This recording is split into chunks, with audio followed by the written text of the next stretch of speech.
Alright, so today we're going to play a country that you probably didn't even realize was in Victoria 3. And that country is the British colony of Sierra Leone. There's honestly a good chance that you don't even know what Sierra Leone is in real life. It still exists in the modern day, by the way.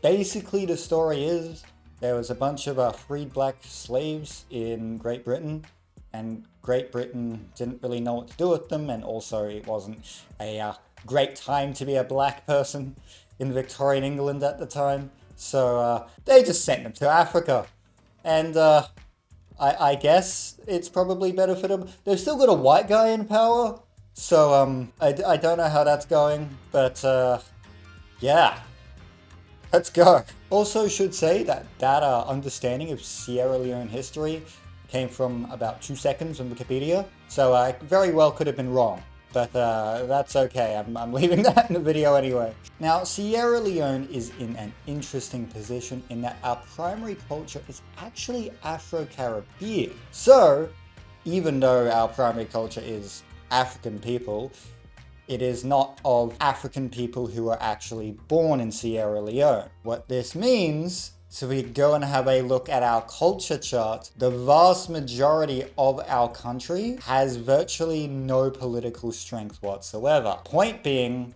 we are an incredibly unequal country. We'll need to move our citizenship law, I believe, down to at least racial segregation before we can properly utilize the majority of our population. I continue to not really understand why we have a white guy as our president. I guess maybe this is a historical character, but he's not our primary culture.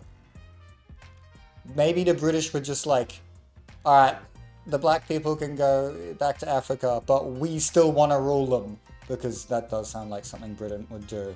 We're also in the rather annoying situation of being a puppet of Great Britain. What this means is we can't actually invade anyone, even if we wanted to do a cheeky little invade of Futa Jalon here, even though we were actually... I just noticed we have literally no battalions. Never mind, we wouldn't win. But even if we would, we can't do it because we are a subject of the United Kingdom and therefore cannot start diplomatic plays. I believe what we can do is, if I can find it, I once again, oh, it was right there. I once again find this menu very hard to navigate, but we can establish colonies, I believe. Obviously we can't right now because we don't actually have the law for it. In fact, that will be the forced law that I get.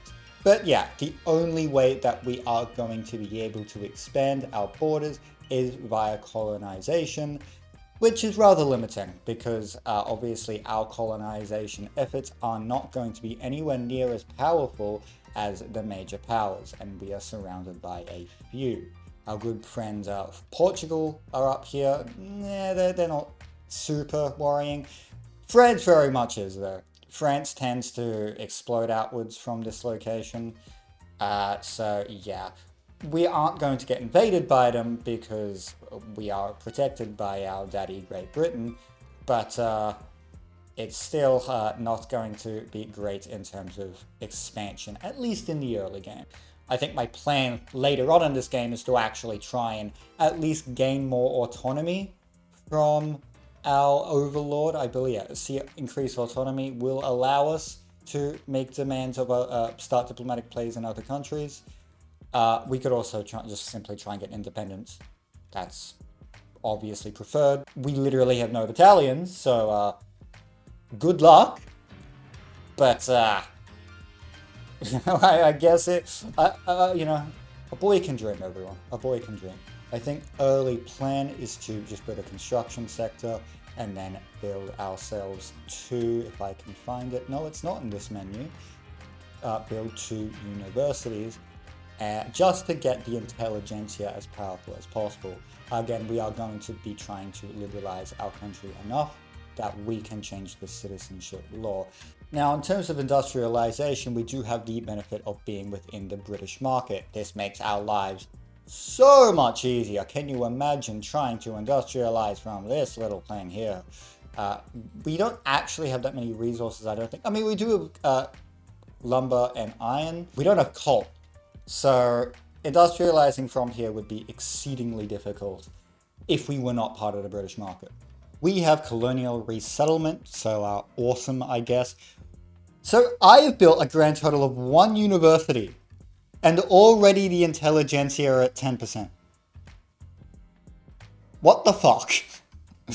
Now, in terms of our next law, we're actually in an exceedingly lucky position where, for some reason, the landowners endorse census suffrage and actually even universal suffrage. We just can't do that one yet. Why on earth are the landowners for census suffrage? I'm gonna check this. Oh, this guy's a Democrat. That's why.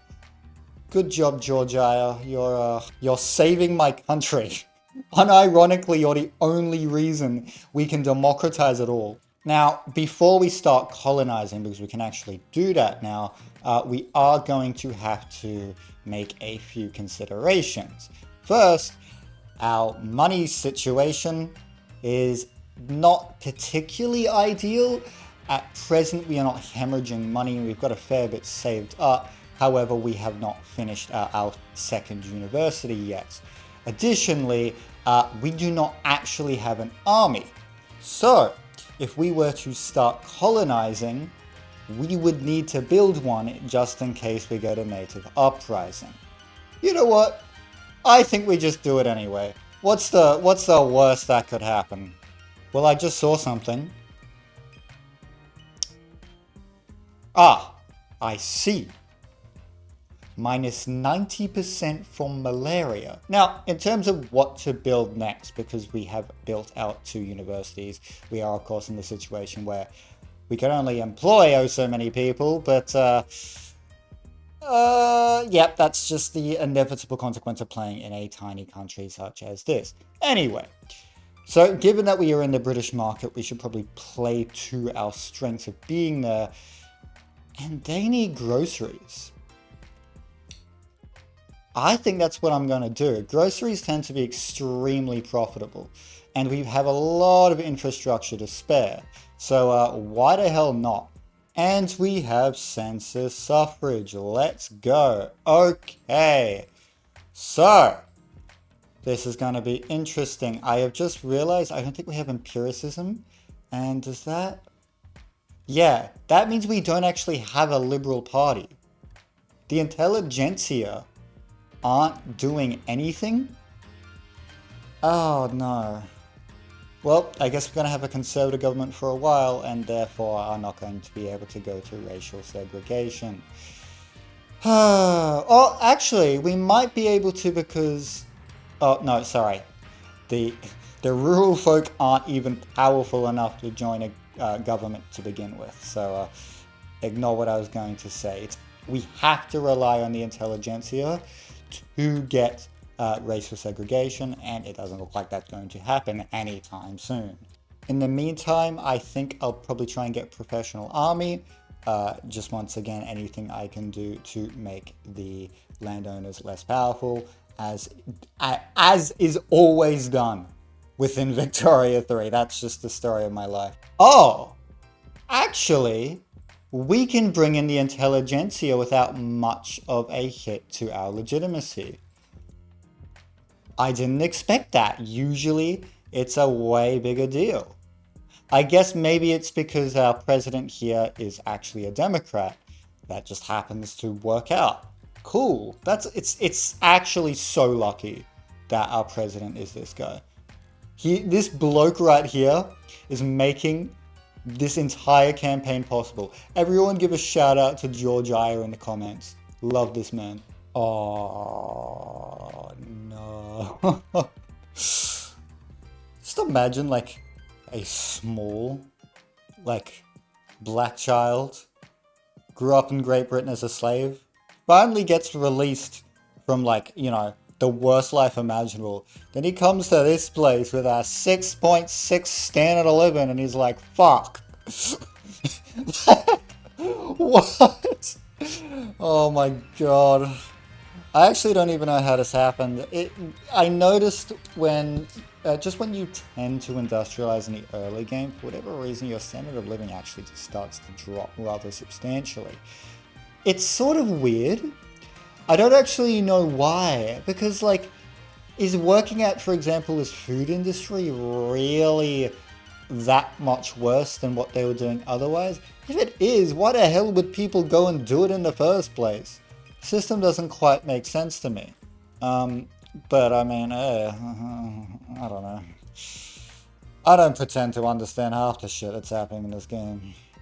And don't even look at the standard of living in the colony. Holy shit. Actually, maybe that's why it's so low. Or one of the contributing factors why at least. What is it in Sierra Leone? I mean, it's still 6.9. Yeah, never mind. Completely disregard that. I'm still a horrible leader. Oh, you know what it probably is? I mean, that doesn't necessarily explain why it started to drop in the first place, but the reason why it might have gotten so low is because so much of our population just has no say over their lives whatsoever. I mean, look how many of our population are peasants. And by the way, and I haven't mentioned this, but we actually have serfdom. So yeah, it's kind of not good to live in this country as anyone other than a specific kind of black person.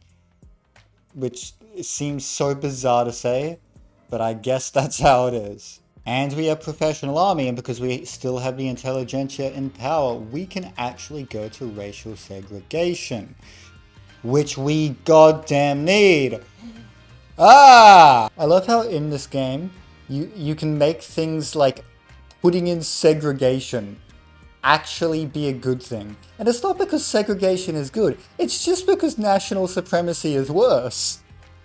Like, my god, I hate that I say that segregation is a good thing in this game. I'm gonna get cancelled for this one day. And it worked! Wonderful! This is going actually really well in terms of passing laws. Because now every single person with this trait here, I think it's African heritage, yeah, now they're accepted. So if we take a look at our political strength, it might take a while for this to change.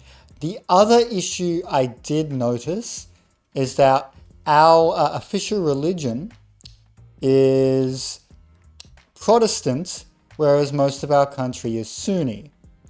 This presents another problem because the vast majority of our country is discriminated against anyway, even though they are now accepted culture-wise because of their religion. God damn! Now, we can actually immediately fix this by going to total separation of church and state. Doing so will radicalize the evangelical church. But I think I'm going to do it anyway.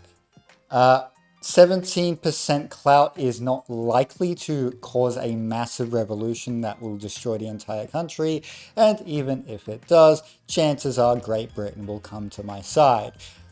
That said, this might be time to start considering getting an army. Yet we already have a cheeky little revolution going. At the moment, they are not likely to actually get to the point of starting the revolution, but it's a little bit spooky to have this thing up on the side of my screen. Well, total separation is actually already to voting, with only 23% success on the way. Now, things are going way too well. Something has to go wrong. I just know it. There's no way I'm getting this lucky. Holy shit. I could make George Iyer, the president of our country, an absolute G for being a Democrat, into a nihilist. A fucking nihilist. He's the leader of the landowners. I don't think that's possible.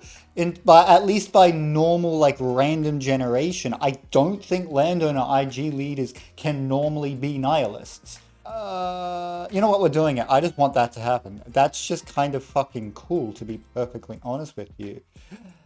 And look at their goddamn success chance now. Holy shit. And we have total separation of church and state without any incident whatsoever. I didn't even get time to build my army.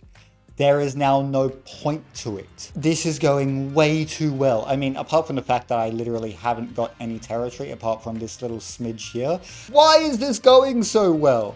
I don't think I've had a setback in this entire game that I haven't given to myself. Could I get rid of serfdom? I could. I could get rid of serfdom. I could go to homesteading. I'm doing it. And there's a decent chance it's going to work. Oh my god. Now, just looking at it, the political strength of each group here hasn't actually fixed itself yet or gotten too much better. I think it has gotten a little bit better, but still not much. Now, it does make sense as to why this would be, because all the jobs that would give a person more money and therefore more standard of living would already be taken by the Afro-Caribbeans here. Additionally, they're also more likely to be peasants, therefore more likely to be serfs. Actually, I think if you are a peasant, you are a serf in this system. Is that how it works? Something like that. But because they're all serfs, they just have no political power whatsoever. So, therefore, we just need to get rid of serfdom as quickly as we possibly can. I have never seen a 77% homesteading success chance in my life. This is crazy. Additionally, note that the landowners here are still at 43% clout. George Aya here is doing everything he can to destroy his own interest group. And there we have it. And there we fucking have it. Serfdom is abolished. Let's go.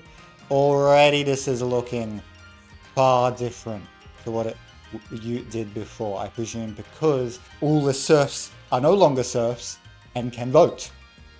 Good for them. I'm sure they're happy about that. I guess I got public schools. It'll make the evangelical church, like, unfathomably angry.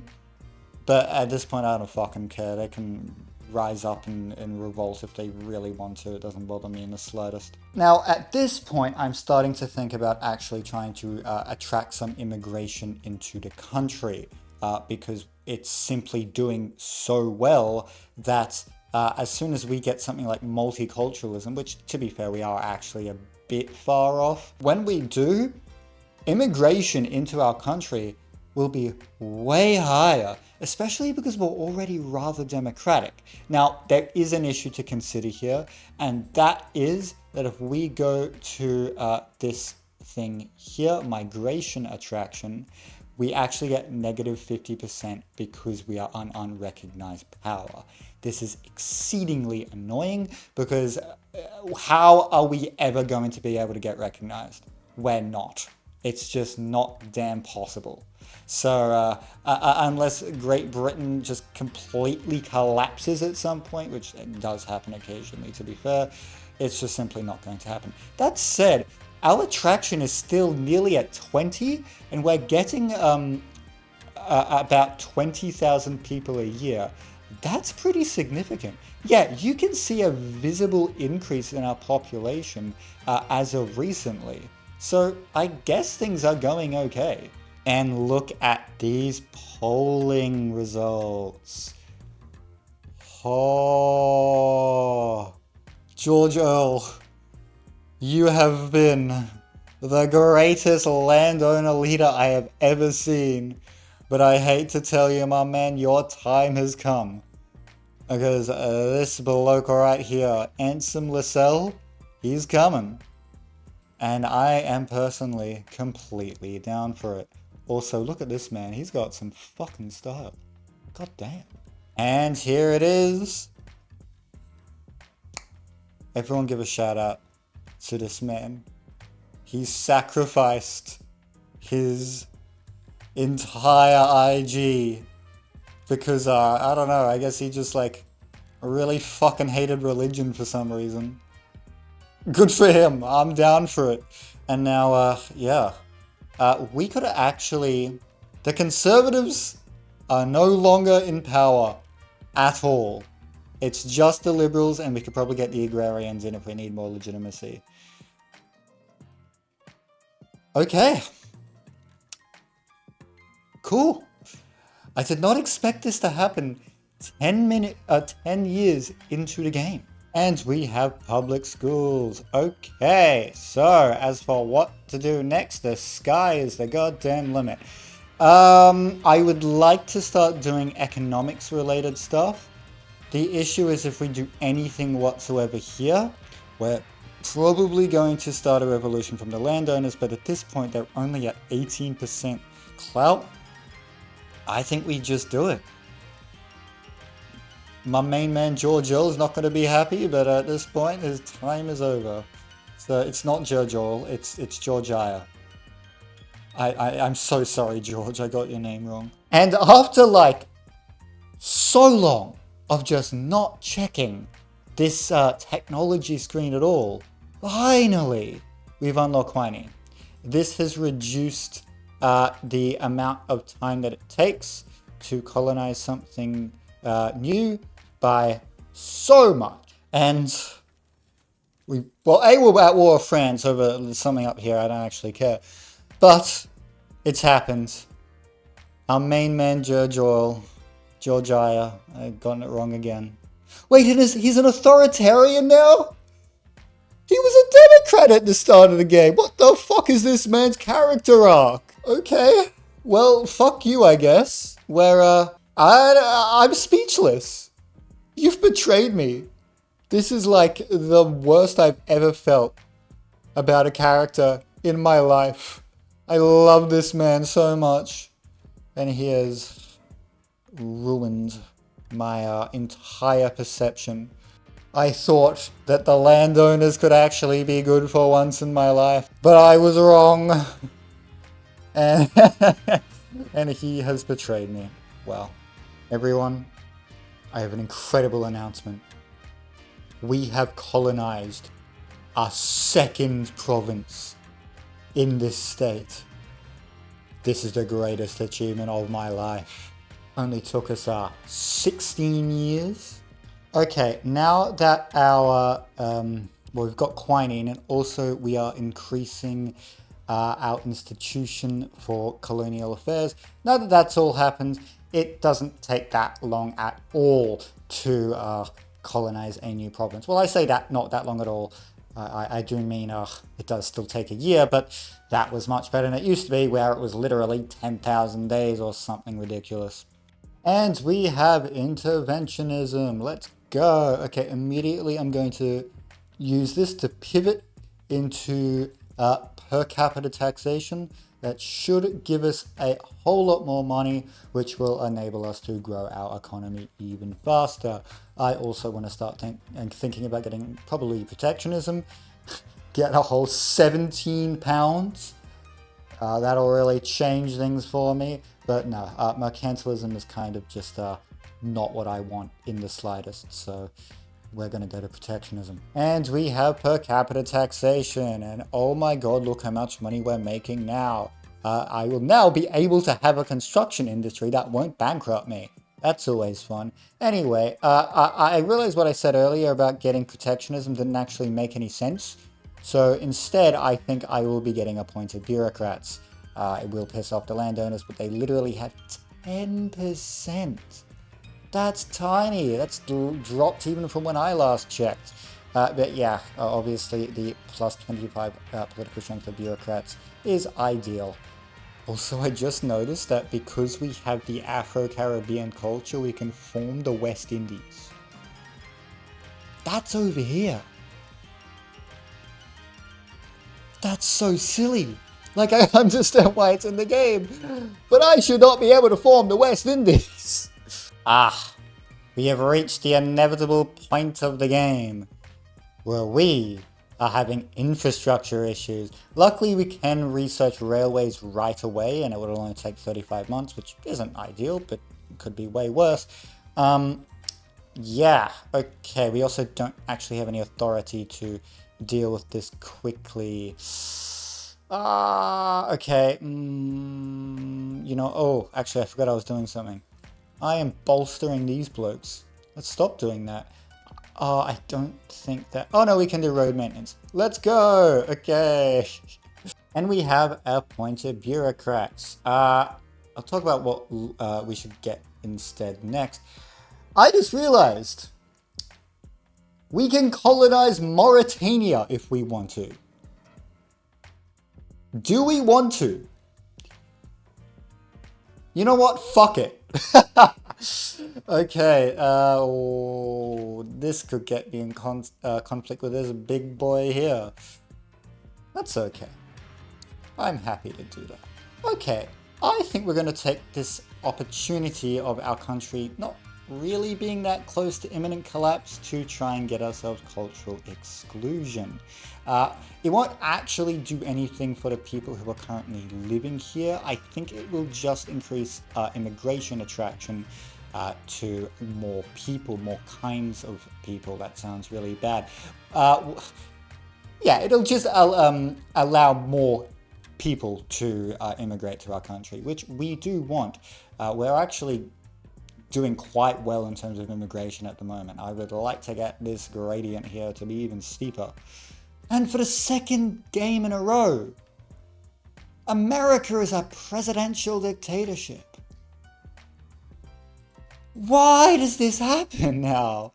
It's really quite common. Also, Navarra is independent. That's really cool. I've never seen that happen before. Okay. I'm not complaining. Oh my god, what's happening here? And the Heavenly Kingdom is probably going to win this war. That's really cool. I've never seen that happen. The Heavenly Kingdom is absolutely insane, by the way. Like, this bloke here, my god, read up on his Wikipedia. He thinks he's like Jesus or something. It's actually insane. But, okay, it's still cool that they're winning. Okay, we've reached a rather annoying position where Great Britain, our overlord, has taken this part of Guinea. For some reason. I didn't actually see them colonize it, so I don't know how they got it. Maybe there's some kind of event that lets them get it. But either way, I've just been, like, cut out of this. That's cool, I guess. Ooh. A large number of Igbo people, I don't know if I'm pronouncing that right at all, but they've begun migrating from the Netherlands for some reason to us. Now, is this minority big within the Netherlands? I don't know, but I'm certainly not complaining. And we have cultural exclusion. That went way too well. How am I getting so lucky? I do not get it. Well, I guess let's get protectionism. Mainly because I don't know what else to do. Oh! For a second I thought George Iyer would have left us. But no, he's still there.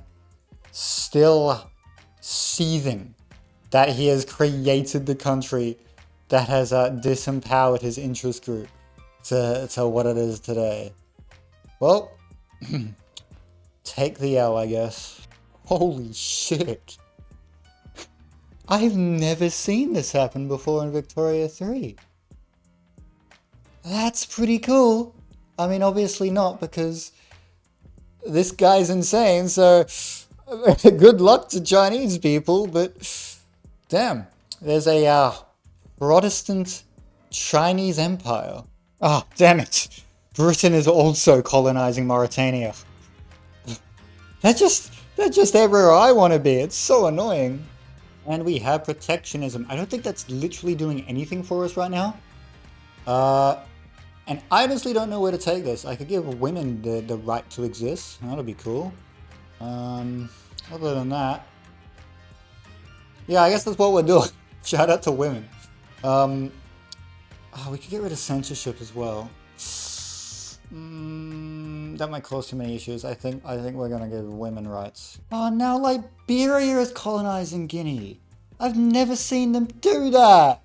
That's so annoying. I think France might be too. I'm really not gonna get that much land out of this, am I? I swear to God. And now Venice. Or the Republic of San Marino, but I think that's basically Venice. I actually don't know what happened there, but I clicked away from it instantly, but Venice is independent and probably going to win their independence. Because if I can click there properly, well, yeah, they're at the moment winning, and currently Austria is also at war with Prussia. So how on earth are they going to win a war on two fronts? I mean, they're not. So cool. This is a really cool world for weird shit happening, and I'm down for it. Oh my God. He's out of here. He's gone. But guess who's replaced him? It's his son. Oh, I'm pretty sure it is. Wait, they're nearly... Okay, they're nearly identical in age. I think it's probably his brother or something. I mean, that can be our headcanon. Why not? Totally just happened as a freak result of random generation. But, yeah. The main man who made all of this possible is gone. Georgia is out of here. Wow. Everyone pay our respects to a real one in the chat, even though he was ended as an authoritarian. Also, check this out. This is bloody cool. Our political strength and our population graphs are now much, much, much more similar than they were at the beginning of the game. Religion a little less so, but it's still a lot better than it was. I am very happy with that achievement. This only happened in like 25 years? That's pretty crazy. I don't know if there's any examples of that happening in the real world. I mean, I guess the only one would be something like the Soviet Union, which is its own can of worms, but shout out to women. They can do things now. Or like some of the revolutions over here, and obviously the aristocracies from those colonized countries became way less powerful, although again, that's its own can of worms. But either way, still pretty cool that this is even being able to happen. And you know what? Fuck it. Let's get right of assembly. I've nothing better to do. It'll likely cause a bit of a cheeky revolution, but that's okay. Yeah, Venice won. That's awesome. Not Venice, but San Marco, whatever that means. But cool. Oh my fucking God. Because we ran out of time here to go further inland, we just went up here. That doesn't make any sense. Alright, we have gotten right of assembly, and with that, that's gonna do it for today. This went surprisingly well. I may or may not come back to this campaign because I'm actually having a fair bit of fun with it, and I'd like to see how far I could possibly take this campaign, how high our standard of living could possibly get. Could we possibly get free of the United Kingdom, although that one is a big stretch. So yeah, thank you for watching. Please like, subscribe, and comment your feedback and all that jazz. I very much appreciate it. I'm going to start trying to do 2 videos a week. That's the goal I've set for myself. Everyone say good luck Volpez in the comment section for that one. But other than that, yeah, thank you for watching and goodbye.